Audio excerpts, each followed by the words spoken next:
Assalamualaikum warahmatullahi wabarakatuh. Apa kabar sahabat? Dalam video kali ini kita akan mereaksi video dari sahabat santri sendiri, yaitu di Kof Media Channel, sahabat ya. Ini menerangkan dari sebuah hadis, sahabat ya, yang katanya klaim daripada umat Kristen, bahwa hadis tersebut menyebutkan ada seekor kambing yang memakan Al-Quran, begitu sahabat. Baiklah sahabat, mari kita saksikan bersama-sama, silahkan.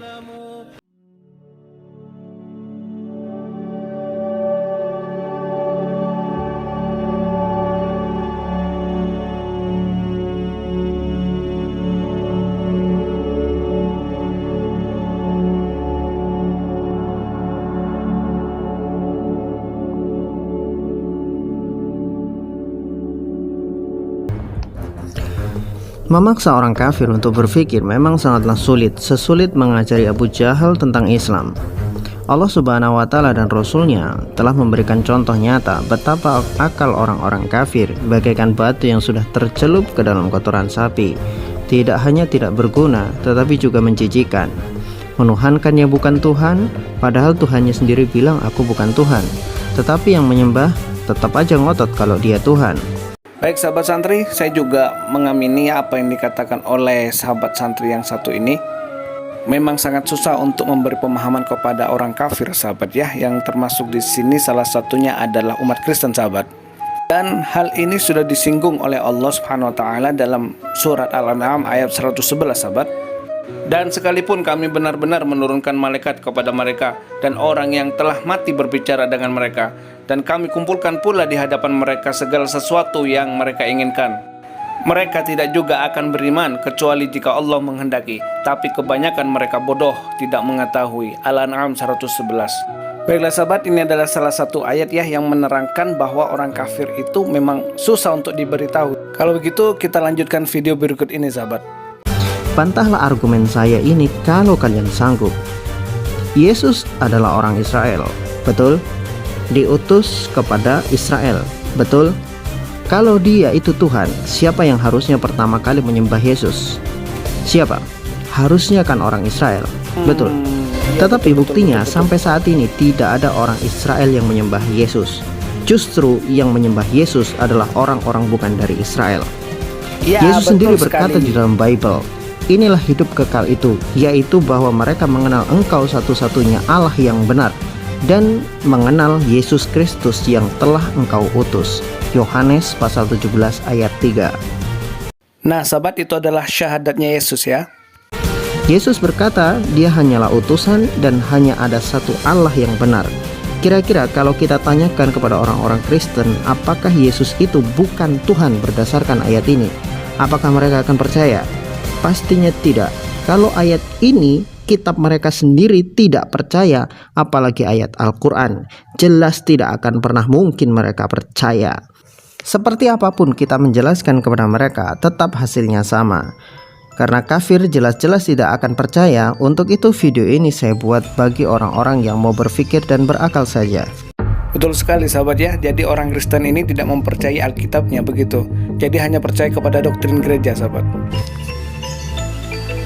Pertanyaan sekaligus pernyataan orang-orang kafir yang menggelitik adalah tentang hadis Ibnu Majah nomor 1934. Diriwayatkan dari Aisyah radhiyallahu anha telah turun ayat berkenaan hukum rajam dan ayat persusuan anak yang sudah dewasa itu sebanyak 10 kali.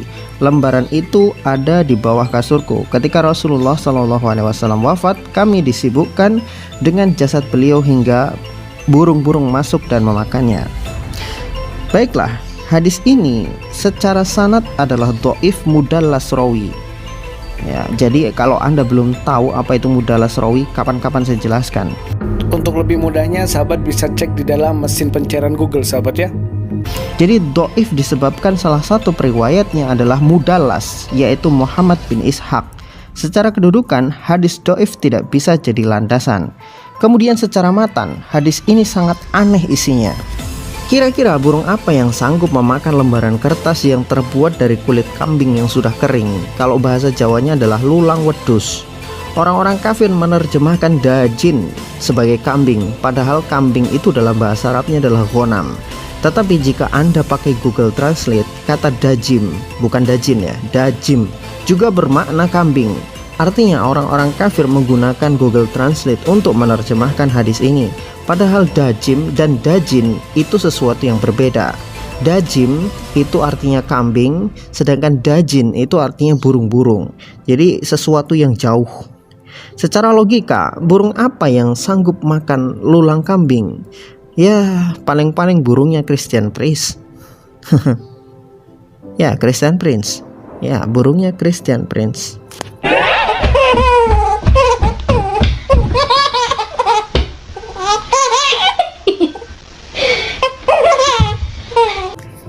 Hadis ini dhaif secara sanad dan matan. Jadi bagi umat Islam yang sudah faham bahwa hadis dhaif tidak bisa digunakan sebagai landasan hukum, itu sudah jelas sekali bagi umat Islam. Tetapi bagi orang kafir, mereka mana mau tahu itu dhaif atau sahih. Yang penting kan hadis kalau bagi mereka. Begitulah orang-orang kafir, tidak ada nasi tahi pun jadi.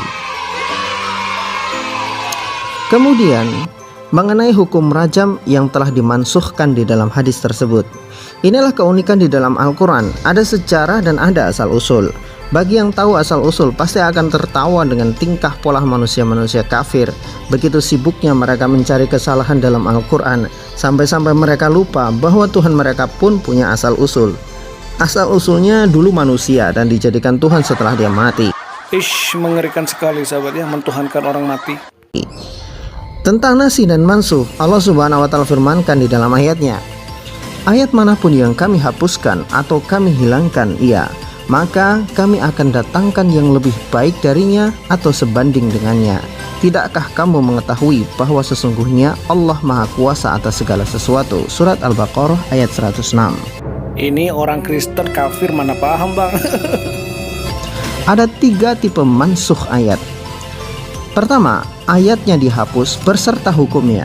Kedua, ayatnya dihapus tapi tidak hukumnya. Ketiga, hukumnya dihapus, ayatnya tidak dihapus. Pembahasan ini cukup panjang tetapi tolong disimak dengan baik-baik. Pertama, ayat yang dihapus beserta hukumnya.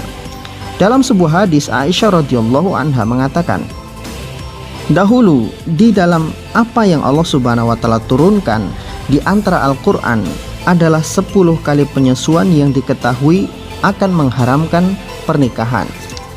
Kemudian ayat ini dimansuh, diganti dengan 5 kali penyusuan yang diketahui. Kemudian Rasulullah SAW wafat dan itu termasuk yang dibaca di antara Al-Quran. Hadis riwayat Muslim. Dulu di dalam Al-Quran ada ayat bahwa persusuan yang menjadi keharaman menikahi saudara sepersusuan adalah 10 kali susuan. Kemudian ayat ini dihapuskan. Kemudian ayat itu digantikan dengan kejelasan di dalam hadis bahwa persusuan yang menjadikan mahram adalah 5 kali persusuan. Lu Kristen paham kagak nih? Kalau nggak paham kesini dah. 2. Dihapuskan ayatnya tetapi tidak hukumnya. Itu adalah tentang hukum rajam. Dulu di dalam Al-Quran ada ayat rajam. Begini bunyinya, asy-syaikhu wasy-syaikhatu idza zanaya farjumuhuma.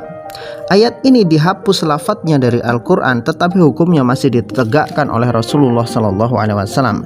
Hadis-hadis tentang penghapusan lafadz ayat rajam di dalam Al-Quran ini sangat banyak. Dan itu terjadi di zaman Rasulullah SAW masih hidup. Artinya perubahan ayat ini atas kehendak Allah sang pembuat hukum. Dan Rasulullah SAW masih hidup. Artinya Al-Quran tidak dipalsukan. Jadi kalau orang kafir tanya di mana ayat tentang rajam, apakah dimakan oleh kambing? Jawabannya telah dimansuh. Apa itu mansuh? Sini belajar Al-Quran sama saya. Ayatnya itu sudah dihapuskan tetapi hukumnya masih ada di dalam hadis-hadis. Jelas? Kalau tidak jelas, sini saya jelaskan. Orang Kristen mana mau belajar bang, bahasa Alkitab sendiri mereka nggak mau, yang asli bang nggak mau belajar mereka Ibraninya tuh. Apakah rajam itu adalah sesuatu yang kejam? Nanti dulu di dalam Bible pun ada kok tentang hukum rajam. Coba buka kitab Ulangan pasal 17 ayat 2-5. Saya bacakan ayat 5-nya saja. Maka engkau harus membawa laki-laki dan perempuan yang telah melakukan perbuatan jahat itu keluar ke pintu gerbang. Kemudian laki-laki dan perempuan itu harus kau lempari dengan batu sampai mati. Hahaha. Jadi di dalam Bible sendiri ada ayat tentang rajam meskipun konteksnya berbeda dengan Islam. Ya, kalau mereka mau bilang Islam itu kejam, ternyata ayat Bible juga kejam, bro. Nah, coba baca Ulangan pasal 13 ayat 6 sampai 10. Baca sendiri aja ya, bro. Kalau terlalu panjang nanti kalau saya bacakan.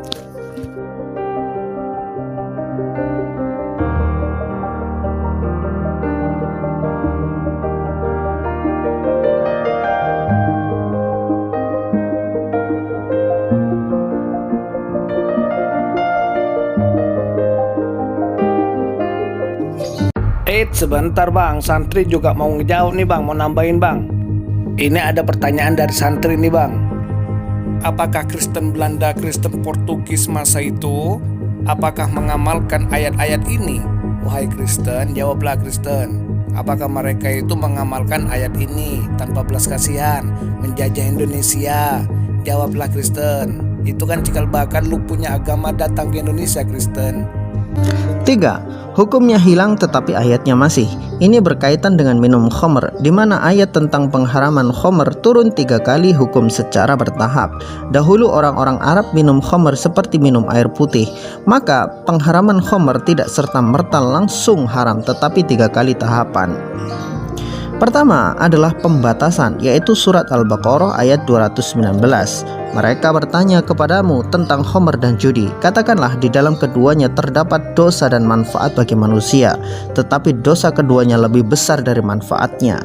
Ayat ini kemudian dimansuh hukumnya dengan surat An-Nisa ayat 43. Hai orang-orang beriman, janganlah kamu sholat sedang kamu dalam keadaan mabuk. Ayat ini kemudian dimansuh lagi dengan surat Al-Maidah ayat 90. Hai orang-orang beriman, sesungguhnya khamr, berjudi, berkurban untuk berhala, mengundi nasib dengan anak panah adalah termasuk perbuatan syaitan. Maka jauhilah perbuatan-perbuatan itu agar kamu beruntung. Ada 3 ayat tahapan pengharaman khamr. Surat Al-Baqarah 219 masih memperbolehkan, tetapi memberikan rambu-rambu bahwa khamr itu tidak baik. Kemudian ayat ini dimansuh dengan ayat An-Nisa ayat 43. Allah melarang orang-orang sholat dalam keadaan mabuk. Di luar sholat masih boleh mereka mabuk. Kemudian ayat ini dimansuh lagi hukumnya dan tidak ada lagi dan tidak berlaku karena surat Al-Maidah ayat 90. Ayat ini secara mutlak mengharamkan khamr. Mau sholat, mau tidak sholat, mau buat obat atau tidak buat obat, biar berani perang atau tidak, lagi ada alasan bagi orang-orang muslim untuk meminum khamr. Jadi tidak ada alasan apapun bagi umat Islam untuk meminum khamr setelah ayat ini turun. Sebentar bang, santri juga akan nambahin nih bang. Bicara masalah khamr atau anggur atau minuman keras, di dalam ayat Bible itu ada salah satu ayat yang paling unik sahabat. Sebab keunikan ayat ini bisa membuat kita sahabat ya berimajinasi dan berimajinasi sahabat santri. Baiklah, saya akan bacakan sahabat santri, yaitu di Kejadian pasal 19 ayat 30-38 sahabat.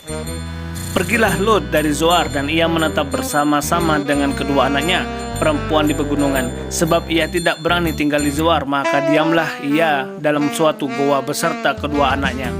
Kata kakaknya kepada adiknya, ayah kita telah tua dan tidak ada laki-laki di negeri ini yang dapat menghampiri kita seperti kebiasaan seluruh bumi. Marilah kita beri ayah kita minum anggur, lalu kita tidur dengan dia supaya kita menyambung keturunan dari ayah kita. Pada malam itu mereka memberi ayah mereka minum anggur, lalu masuklah yang lebih tua untuk tidur dengan ayahnya, dan ayahnya itu tidak mengetahui ketika anaknya itu tidur dan ketika ia bangun. Keesokan harinya berkatalah kakaknya kepada adiknya, tadi malam aku telah tidur dengan ayah, baiklah malam ini juga kita beri dia minum anggur, masuklah engkau untuk tidur dengan dia supaya kita menyambung keturunan dari ayah kita. Demikianlah juga pada malam itu mereka memberi ayah mereka minum anggur. Lalu bangunlah yang lebih muda untuk tidur dengan ayahnya, dan ayahnya itu tidak mengetahui ketika anaknya itu tidur dan ketika ia bangun. Lalu mengandunglah kedua anak Lut itu dari ayah mereka. Yang lebih tua melahirkan seorang anak laki-laki dan menamainya Moab. Dialah bapa orang Moab yang sekarang. Yang lebih muda pun melahirkan seorang anak laki-laki dan menamainya Ben-Ami. Dialah bapa Bani Amon yang sekarang. Nah, bagaimana sahabat santri? Apakah pikiran imajinasi teman-teman semuanya ini bermain? Pasti iya bukan sahabat? Dan alhamdulillah sahabat ya, kita di dalam Al-Quran mempunyai asbabul nuzul dan dalam hadis juga mempunyai asbabul wurud. Jadi tidak ada pertentangan di dalamnya sahabat, daripada punyanya orang Kristen sahabat ya, yang mempunyai Alkitab begitu, yang tidak ada mempunyai asbabul nuzul di dalam Alkitab mereka sahabat. Jadi alhasil adalah di sini di dalam Kejadian 19 ayat 30 sampai 38 mempunyai kontradiktif yang sangat tinggi sahabat ya. Bagaimana bisa seorang nabi yang mana di sini dalam Islam adalah Nabi Lut sahabat diperkosa oleh kedua anaknya sendiri sahabat? Ini kan aneh. Dan hanya di Alkitab Kristen yang menerangkan seorang nabi diperkosa oleh kedua anaknya sendiri sahabat. Aneh bin ajaib sahabat. Yuk mari lanjut bang, lanjut lagi lanjut. Jadi Al-Quran ini asal dan usulnya jelas. Pertanyaan kalian itu semua ada jawabannya, tetapi terkadang kalian tidak peduli dengan penjelasan itu. Kalian hanya peduli pada kesalahan menurut kalian, padahal itu aslinya tidak salah sama sekali. Wallahu a'lam bishawab. وتنفتح البصائر بعد غيم فتنكشف الغياهب والغيوب وينسى ظلم من ظلموا وتنفتح البصائر بعد غيم Ternyata sudah habis saja sahabat ya. Baiklah sahabat, saya akan berikan tambahan sedikit saja di sini ya.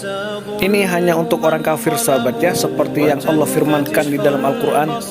Dan perumpamaan bagi penyeru orang yang kafir adalah seperti pengembala yang meneriaki binatang yang tidak mendengar selain panggilan dan teriakan. Mereka tuli, bisu dan buta, maka mereka tidak mengerti. Al-Baqarah 171. Wahai orang kafir, itu adalah firman Allah yang mempunyai jiwamu dan jiwaku. Maka belajarlah, kapan kalian mau sadar?